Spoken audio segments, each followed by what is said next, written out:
नमस्ते। Computer course के दूसरे दिन में आपका स्वागत है। मेरा नाम है मुकेश। आज हम देखेंगे कि कीबोर्ड का इस्तेमाल कैसे करें। तो चलिए देखते हैं। कीबोर्ड एक इनपुट डिवाइस है। यह टाइपराइटर के कीबोर्ड की तरह होता है तथा इसमें किसी भाषा के सभी अक्षर अथवा अंक समतल प्लेट पे अंकित होते हैं, जिससे किसी भी की को दबाकर सूचना या अक्षर प्रविष्ट किया जाता है। कीबोर्ड के कीज को हम इन 5 भागों में बांट सकते हैं: typing keys, control keys, function keys, navigation keys और न्यूमेरिक कीपैड। चलिए अब सीखते हैं फंक्शन कीज के बारे में। ये कीज कीबोर्ड के ऊपरी तरफ स्थित होती है तथा ये F1 से लगाकर F12 तक सीरीज में होती है। ये कीज हर प्रोग्राम में अलग अलग प्रकार से काम करती है। सबसे पहले लेते हैं F1 की। F1 के प्रयोग से आप, जैसे कि मान लीजिए आप किसी भी प्रोग्राम में काम कर रहे हैं और आपको उस प्रोग्राम से रिलेटेड हेल्प एंड सपोर्ट की जरूरत है, तो इस F1 की को प्रेस करके आप हेल्प एंड सपोर्ट ओपन कर सकते हैं।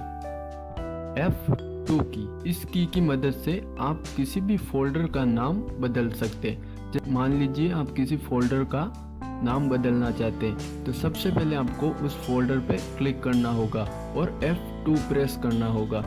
F3 की, इस की मदद से अगर आप माई कंप्यूटर में इस की को प्रेस करते हैं तो सर्च विंडोज ओपन हो जाएगी। F4 की, अगर आप इस की को इंटरनेट एक्सप्लोर में प्रेस करते हैं तो नया एड्रेस बार खुल जाता है। F5 की, अगर इस की को आप डेस्कटॉप पे प्रेस करते हैं तो कंप्यूटर रिफ्रेश हो जाता है।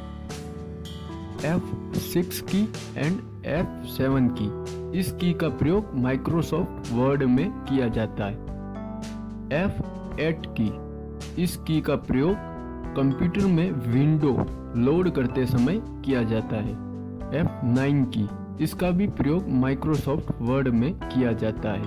F10 की, इस की का प्रयोग प्रोग्राम में मेनू बार सक्रिय करने के लिए किया जाता है।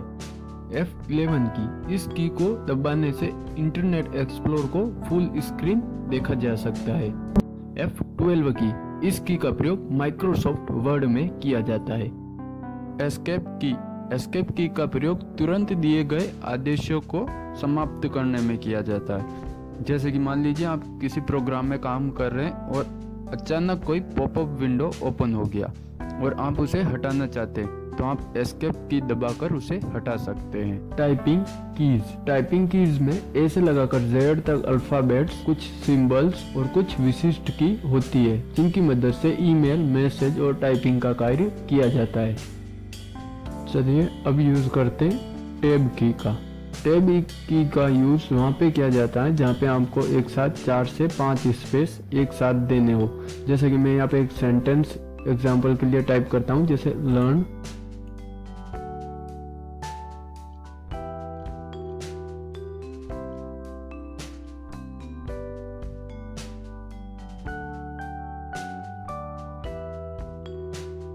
अब मुझे यहाँ पे 4 से 5 स्पेस एक साथ देने, तो उसके लिए मैं टैब का यूज करूंगा। ये देखिए, ये टैब प्रेस किया, 3 से 4 स्पेस एक साथ आ गए। अब कंप्यूटर, अब देखिए जैसे आप ये देख सकते हैं, मैंने यहाँ पे कंप्यूटर की स्पेलिंग ये गलत टाइप हो गया। तो अगर मुझे इसे हटाना है तो उसके लिए मैं यहाँ पे बैक स्पेस की का यूज कर सकता हूँ। बैक स्पेस की का यूज किसी वर्ड को हटाने के लिए किया जाता है। जैसे कि ये देखिए, ये हट गया और अब कंप्यूटर वापस टैब और कोर्स, ये देख सकते हैं आप, लर्न कंप्यूटर कोर्स। तो अब मुझे इस लाइन को नीचे लाना है, तो उसके लिए एंटर का यूज किया जाता है। ये देखिए, मैंने एंटर दबाया और ये नीचे आ गया। अब मुझे यहाँ से ये लाइन पूरी स्मॉल लेटर में लिखनी है, तो मैं यहाँ पे लिखूंगा लर्न। देखिए लर्न। अब मुझे यहाँ पे एक स्पेस देना है, तो एक स्पेस के लिए स्पेस बार जो कि ये की देख रहे इसका यूज किया जाता है। तो ये स्पेस बार मैंने दबाया तो जैसे ये एक स्पेस आ गया। उसके बाद कंप्यूटर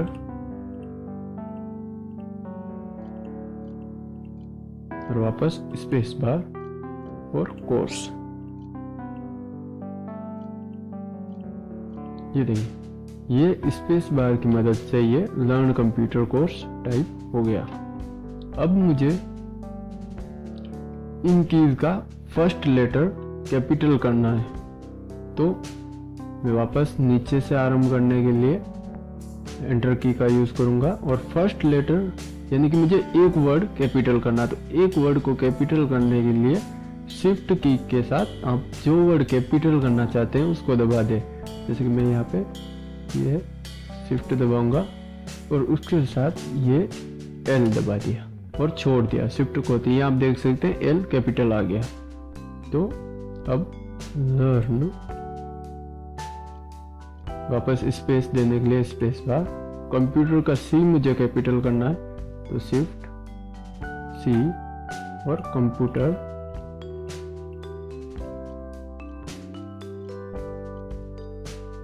वापस स्पेस बार शिफ्ट कोर्स। देखिए अब देख सकते हैं कि हमने शिफ्ट की मदद से इन सब का फर्स्ट लेटर कैपिटल कर दिया। अब वापस आरंभ से चालू करने के लिए एंटर यूज करूंगा और ये कर्सर नीचे आ गया। अब मान लीजिए कि मुझे ये पूरा सेंटेंस कैपिटल में टाइप करना, तो उसके लिए आप कैप्स लॉक की का यूज कर सकते हैं। ये कैप्स लॉक मैंने ऑन किया और ये सारे कैपिटल हो गए। अब देखिए ये देखिए learn space computer space course, ये देख सकते हैं आप ये सारे कैपिटल में हो गए।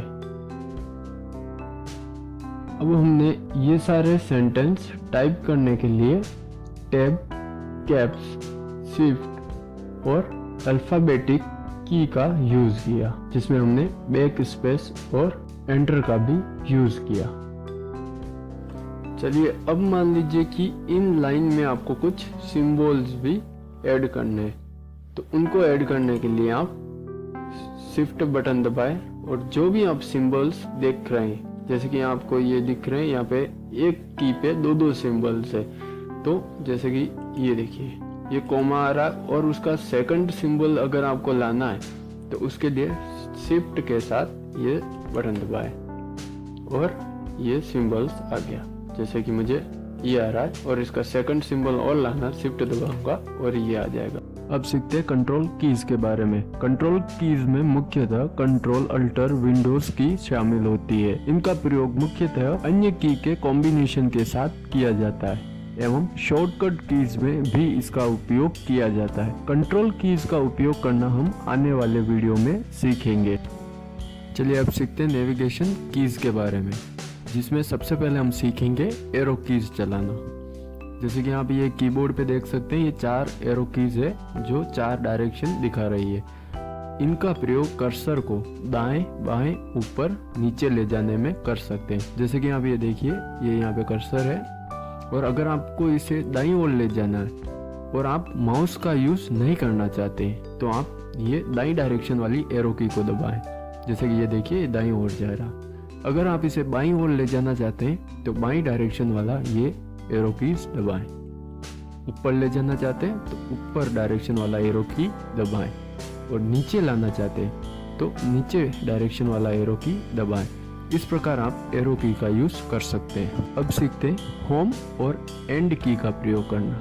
होम की का प्रयोग वह किया जाता है जब आप कर्सर को लाइन के शुरुआत में लाना चाहते हैं। जैसे कि मैं ये कर्सर लाइन के यहाँ शुरुआत में लाना चाहता हूँ, तो उसके लिए मुझे होम की दबाना होगा। ये देखिए ये होम की मैंने दबाया, ये शुरुआत में आ गया। अगर मुझे इसे अंत में लाना है लाइन के तो मुझे एंड की दबाना होगा। ये देखिए ये एंड में आ गया। इस प्रकार आप होम और एंड की का प्रयोग कर सकते हैं। पेज अप एंड डाउन की। पेज अप की के प्रयोग से आप फाइल या दस्तावेज के पीछे के पेज पे जाते हैं, और पेज डाउन की के प्रयोग से आप फाइल या दस्तावेज के अगले पेज पे आते हैं, जिनका प्रयोग हम MS वर्ड में करेंगे। डिलीट की। डिलीट की मदद से आप कर्सर के दाईं ओर वाले अक्षर हटा सकते हैं। जैसे कि आप ये देख सकते हैं, ये कर्सर यहाँ पे, और मुझे इसकी दाईं ओर वाले ये सारे अक्षर हटाने हैं, तो उसके लिए मैं डिलीट की प्रेस करूंगा। जैसे कि आप देख सकते हैं यहाँ पे ये डिलीट की है, और ये देखिए ये इसके दाईं ओर वाले सारे अक्षर हटते जा रहे हैं। इस प्रकार आप डिलीट की का प्रयोग कर सकते हैं। सीखते हैं न्यूमेरिक कीपैड के बारे में। न्यूमेरिक कीपैड कीबोर्ड के दाईं ओर कैलकुलेटर के समान दिखाई देने वाला कीपैड होता है। उस पे 0 से लगाकर 9 तक गणितीय अंक और कुछ गणितीय चिन्ह भी होते हैं। इसका उपयोग प्रायतः MS एक्सेल, कैलकुलेटर और कुछ गणितीय अंकों को टाइप करने में भी किया जाता है। न्यूमेरिक कीपैड का दूसरा उपयोग भी किया जाता है, जिसमें इसका उपयोग नेविगेशन की के रूप में किया जाता है। जैसे कि आप यहाँ पे देख सकते हैं, ये न्यूमेरिक कीपैड है जो कि कीबोर्ड के दाईं ओर है। अगर आपको इसका उपयोग डेटा को टाइप करने में करना है, तो उसके लिए ये नंबर लॉक या संख्यात्मक लॉक का बटन है, जिसे ऑन करना होगा। और अगर आप इसे ऑफ करेंगे तो ये नेविगेशन की के रूप में बदल जाएगा। तो चलिए सबसे पहले हम गणितीय अंकों को टाइप करते हैं। जैसे कि ये मैंने नंबर लॉक ऑन किया और ये कर्सर लाया यहाँ पे। अगर मुझे यहाँ पे नंबर टाइप करना है, जैसे 0 1 2, ये देखिए, जैसे 0 1 2 3 4 5 6, ये देखिए अब हमने यहाँ पे ये गणितीय अंक टाइप कर लिए। लेकिन अगर इसका उपयोग हमें नेविगेशन की के रूप में करना है, तो इसको संख्यात्मक लॉक को ऑफ कर देते हैं। ये देखिए आप ये नेविगेशन की में बदल जाएंगे। और उसके बाद आप ये, जैसे कि मुझे ये बाईं ओर लाना है, तो ये मैं बाईं ओर डायरेक्शन वाला बटन दबाऊंगा, और दाईं ओर लाना है तो दाईं ओर डायरेक्शन वाला। इस प्रकार आप इसका यूज कर सकते हैं। आज के वीडियो में बस इतना ही। कंप्यूटर कोर्स से जुड़े और वीडियो के लिए वीडियो डिस्क्रिप्शन में दिखाई गई लिंक पर क्लिक करें, और हमारी रेगुलर अपडेट के लिए हमें सब्सक्राइब करें। धन्यवाद।